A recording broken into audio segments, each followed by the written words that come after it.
8. We have a wonderful run coming up right now. We got TempestMask1000 with Mega Man any percent on the Game Gear. It's a weird version. I'll be here as well as host/commentary. So, hey Tempest, introduce yourself. Absolutely, Chair. Hello, friends and fellow gamers. My name is TempestMask1000, and you might have seen me a little earlier in the day with Curse Crackers For Whom the Bell Toils, and that was a very fun time. I also even managed to get a PB during that run, so I'm hoping to do the very same with this game. I'm actually glad that I'm being given the opportunity to also showcase this for BSG, because for those that might not have known, I actually recently ran this game I recently ran this game for ESA Winter 23, so this is going to be kind of like a sequel to that, if you will, and things should go a little bit better than that time, but it was still a very fun time, and Chair was also there, so I figured it'd be good to have him here. I didn't even realize he was going to be the host at first, but yeah, let's get into this, shall we? Oh, I wasn't going to be at first, but then, scheduling things shifted. I was like, alright, I can do both, that's fine. It did be like that, but yeah, this is Mega Man for the Game Gear, and this is a North American exclusive, so some of you might have not have heard this game for a reason. And no, to my knowledge, it has not seen preservation via Virtual Console on the 3DS, which, yeah, that eStore is already going to stop new purchases anyway, so what am I saying? Alright, let's get down to it. Time will begin once I've selected the normal difficulty. So let's get this in 5, 4, 3, 2, 1, bust him down. Okay, so, for those that are familiar with how a classic Mega Man game normally plays out, you're going to be familiar with what you're seeing here. Just a few different quirks that make this very, well, let's just say, kind of bizarre. So the first major difference is you're noticing that the sprite quality has sort of taken a bit of a glow up here via the Game Gear's little palette and stuff. Whoop, that was a little unfortunate. Let's try that again. So yeah, that's one of the most notable differences off jump, but then we also got the weird bit where apparently Mega Man can only shoot 2 pellets on the screen at a time as compared to the traditional 3. So this will actually allow me to do something very unique in a little bit of a later stage, but I also might showcase said trick at any given point, potentially. By the way, hang on. Okay, that was just me trying to take care of Squeaks the mouse right there. He's sometimes known for giving Mega Man 5 runners a bit of trouble, so he knew what he had coming, so yeah.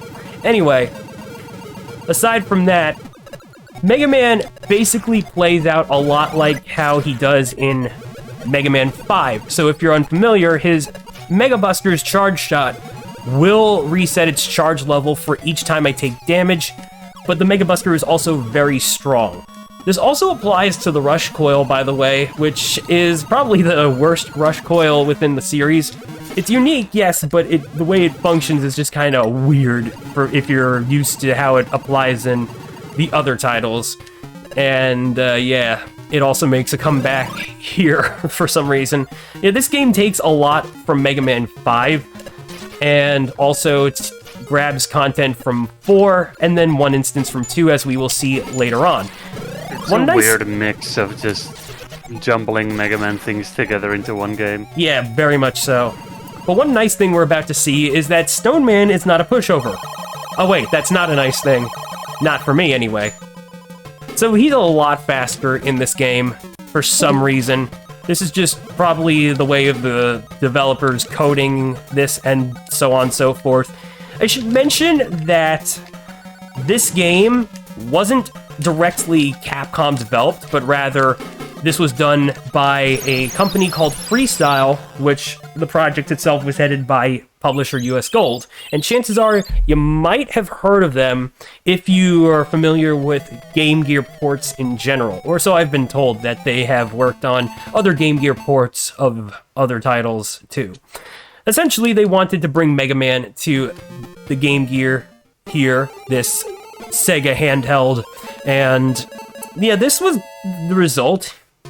And I can only imagine there's a good reason why we never saw it released in Japan or even Europe.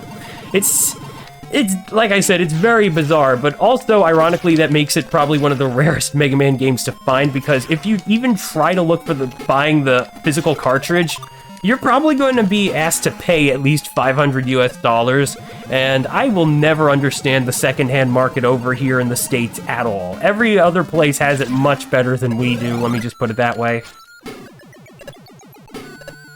But yeah, other than that, though, there's not really much to explain aside from Starman Stage in general being the zero gravity level, which I also got to be very careful of any spikes, because you're going to see a lot of them on the floor and the ceiling. The Mecha Walker, you're probably familiar with that enemy just being an enemy. Oh, hey, it just went poof. Nice.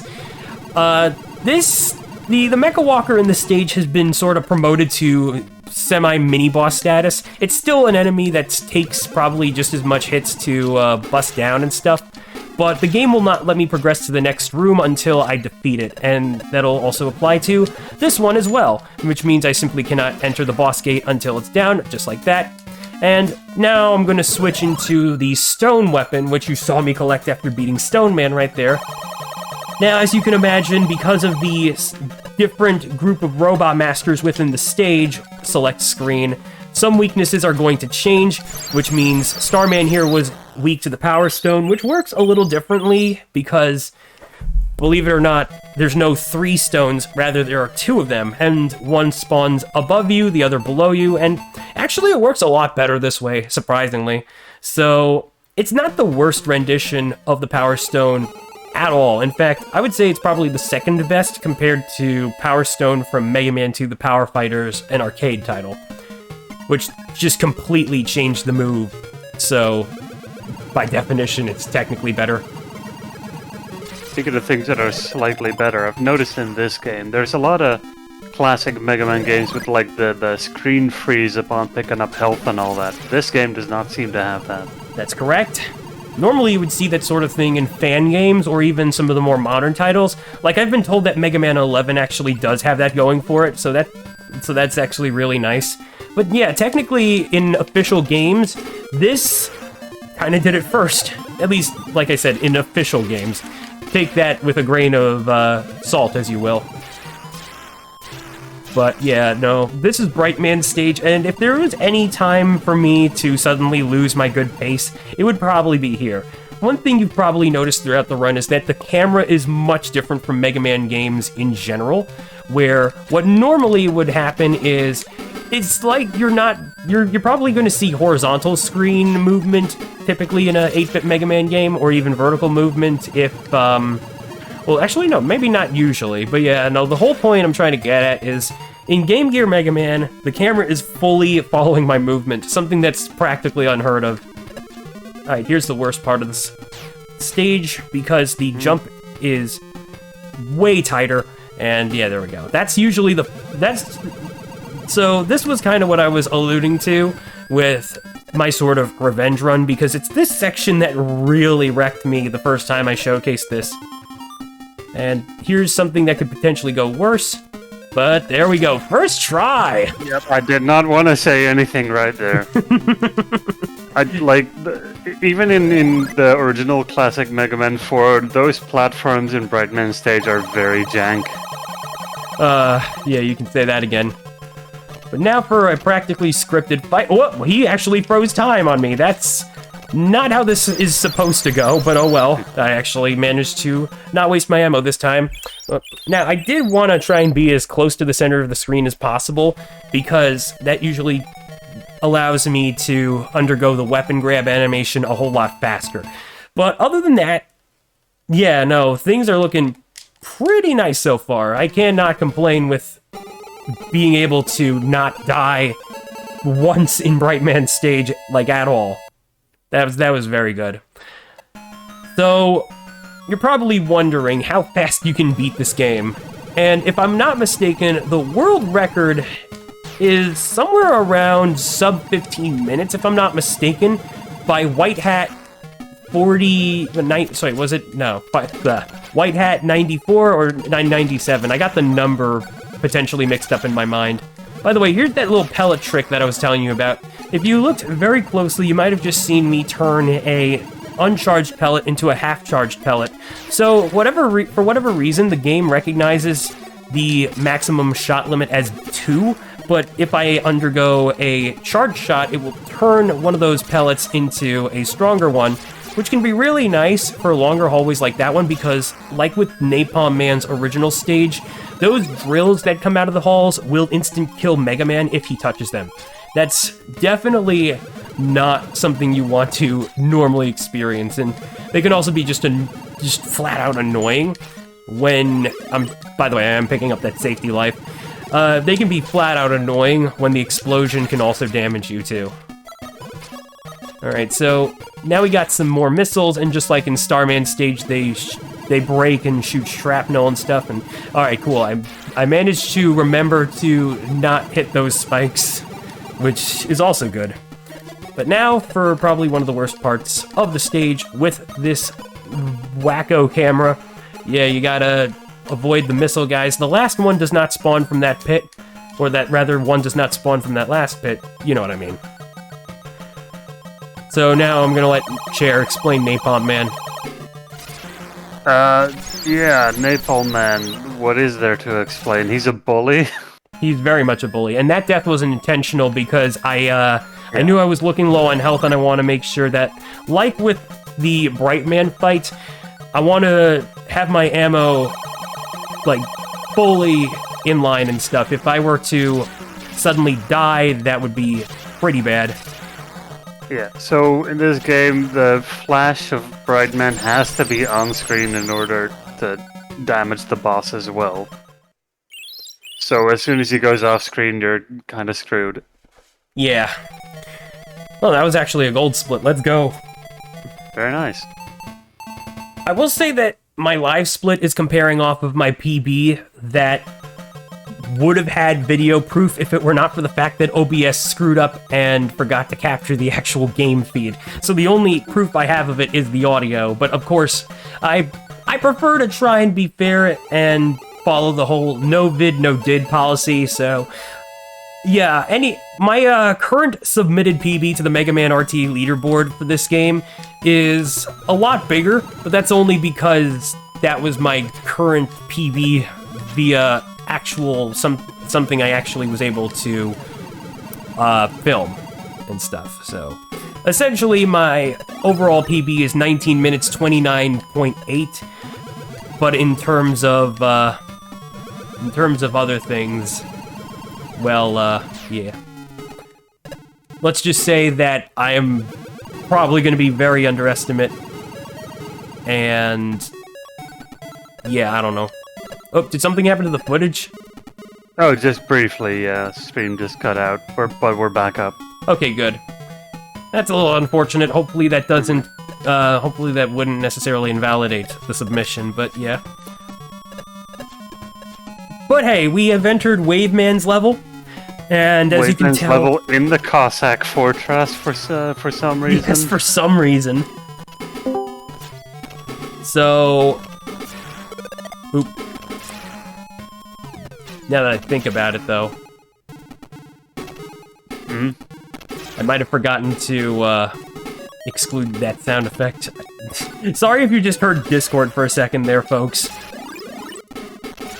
Oh man, I'm a bit of a goober. But now we're moving on to the mini-boss of this level, and I'm just gonna let Chair explain what's up with this guy while I try to mash pellets. Yeah, so if you remember this mini-boss from the actual classic games, it's a lot bigger. For some reason they kind of made it more of an Octorok size, you know, Legend of Zelda stuff. And the hitbox in its forehead is just very small and precise and weird.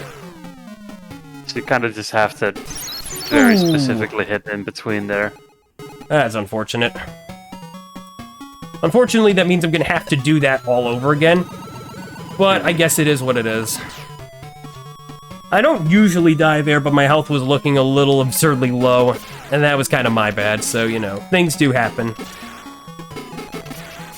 Yeah, it is still a classic Mega Man game. It's not the easiest franchise, as people might know. It's Things still go fun wrong. Oh yeah, it's great. In fact, if you're probably trying to get yourself involved with a classic Mega Man speedrun, by no means this is a bad starting point, but it's certainly not like the actual experience in itself.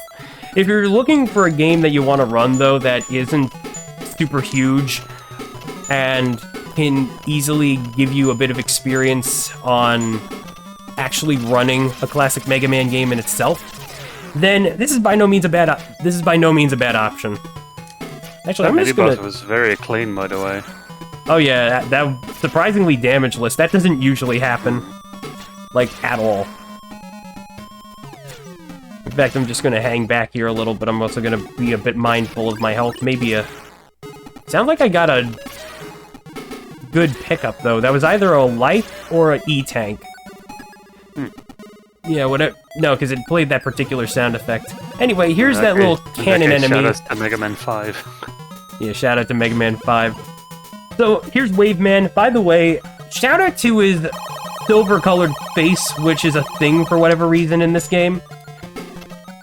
Yeah, he just... Apparently, he's... normally he's supposed to have a skin-colored face, but in this game, they kind of just changed it. Maybe I should... Okay, yeah, no, I'm not... I'm probably gonna die, unless I play this really safe.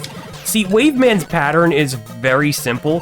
He's always going to generate a water wave from the ground, shoot a harpoon, and then jump. Sometimes it can be easy to get caught in the mix, though, if you're not playing it too careful. Ooh, oh gosh. Oh yeah, no, there was no way I was getting out of that one. That was rude. Oh well. Alright, let's try that again. So, unfortunately, the thing that makes this boss fight not so helpful to handle is that despite all the weapons I've gathered so far, none of them are his weakness. He's only weak to the Buster. I don't know why they programmed it like that. As I've mentioned earlier, this game has quite a few bizarre quirks to it, and this would most certainly be one of them. Actually, it's funny too. Starman's original weakness is the water wave, his weapon.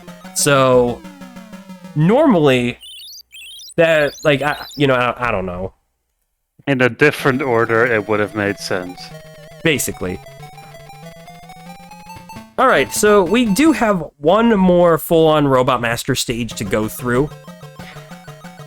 And now, we'll be going into Toadman, because apparently this game finally recognized that there is a majority of Mega Man 5 bosses, and apparently it just needed one more to go with the, with trying to make Brightman not feel all too lonely. So, like in Toadman's stage, the rain is kind of pushing me back and is going to make my jumps feel a little bit heavy. If I were to go with the rain direction, though, it actually would make the jump go faster, but unfortunately there's not one instance in the level that would, allow me to do that. Well, I got sniped again by the bird, so at least that's something that I can say also happened to me in the last run, which, that's a bit consistent. I do want to bring up, though, that as a little fun fact, this is actually the second time I'm showcasing Mega Man for Game Gear at a speedrunning event. ESA was indeed the first, and meanwhile, for the case of Curse Crackers, my earlier run, that was the first time I ever showcased that game for a speedrun event, so nice to be doing it for BSG here, really. And, all for a wonderful cause in our charity that is Mind, which, speaking of, here, do we have any donations by any chance?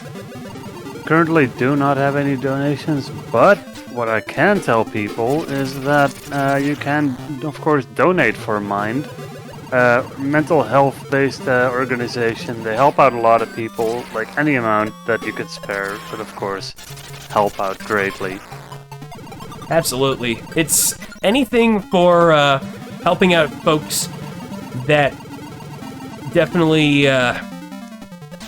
need the help is something that I wholeheartedly support. Like some of my friends, I have some friends that struggle with mental health issues, so being able to help others with a similar thing going on is something that I wholeheartedly approve of. Anyway, here's Toadman, and luckily he does have a weakness with the weapon that we just got from Waveman, which makes this fight potentially easier unless he were to actually get some rain in, just like that. But no big deal, because I managed to avoid dying, which is good.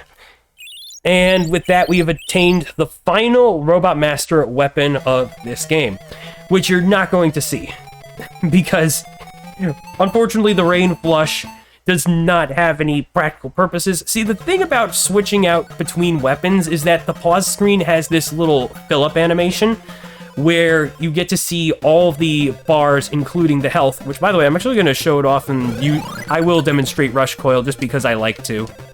Yep, it's the Pogo Rush Coil from 5. There's your proof. But yeah. Yeah, of course. New Fortress, new Robot Master stage. Yeah, we're apparently in Quickman's level now. For some reason, Dr. Wily's castle decided to have the entire Quickman area just suddenly reused. It's a bit more of an abbreviated level, though. It's not as long as that original stage from Mega Man 2. And the best part is that with the addition of having the slide from Mega Man 3 and beyond, this isn't as bad to deal with. The only thing that, yeah, as you see right there, these level lasers still can kill me, but only if I'm really standing inside of them. The spark itself, the little front spark, actually deals normal damage. So just as long as just as long as that doesn't happen, I'm actually going to be A-okay. It's probably a good thing that I did get those safety lives now, though, because I should mention what happens if you do game over, and that's, unfortunately, you get booted back to the title screen, and you have to re-enter the password if you want to even have some semblance of trying to continue whatever progress you just lost. No stage retry screen at all. A little unfortunate, because that does mean it makes the game a little bit daunting in that regard, especially because you unfortunately don't have any passwords by the time you start to get to the Cossack Castle levels, quote-unquote. So, yeah. And because Quickman was on a coffee break, we don't even fight him. Yeah, not at all. But now here's Wily's capsule, and of course it's the Mega Man 5 fight, but with a casino, because apparently Mega Man 9 had yet to happen, and yet Freestyle had the same notion going, because Wily can choose to spawn at whatever height he chooses, and sometimes it'll be way out of my reach. Now, the Rain Flush is something that can hurt him, but the Charge Shot does way more damage, whereas Rain Flush only really does, like, 1. And so, I'm gonna want to be hopeful that he's playing ball at least a decent amount here. Other than that, this is actually the final boss fight, so time will be once his health goes to 0. So let's get ready on that.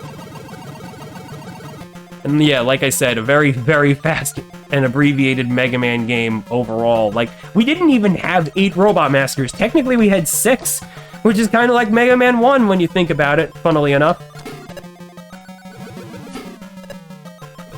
Alright, let's just say maybe one more shot should do it. Oh, so close. He is a very fast disappear cycle, but one more, and time.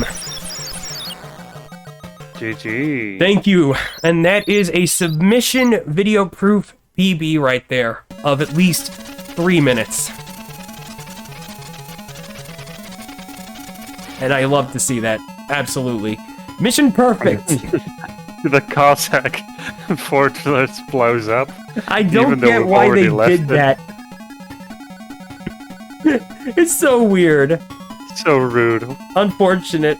Now Cossack's unfortunately homeless, and now Dr. Wily's castle has been apparently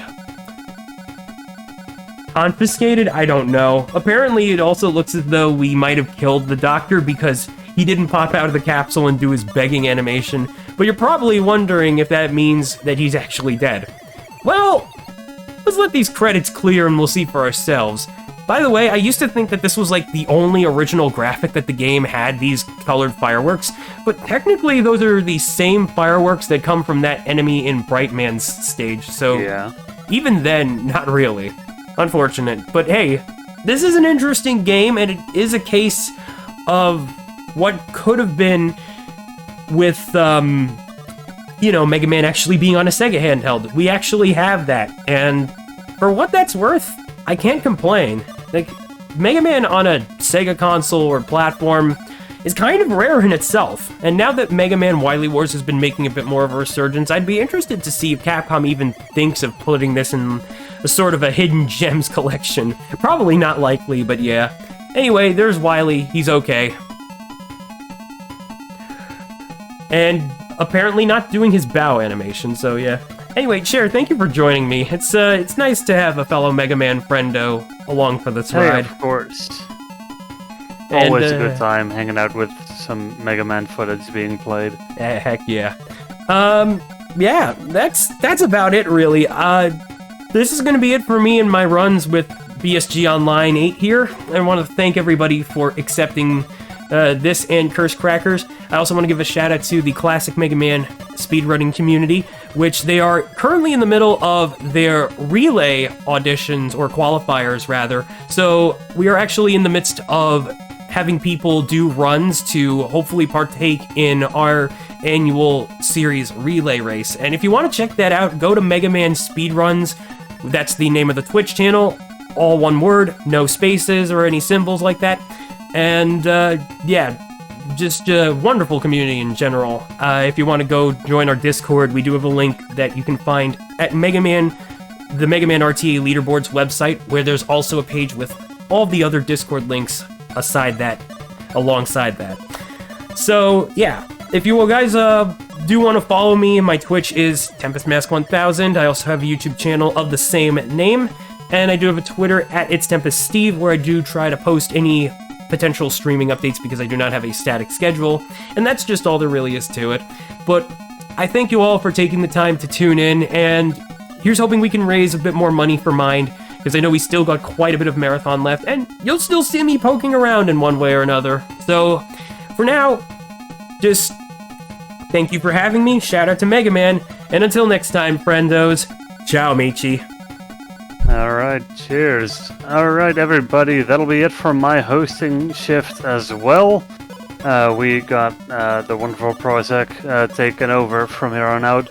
And the next game you're going to be watching is Jet Set Radio run by Zola. So do enjoy that. Have a good rest of the marathon.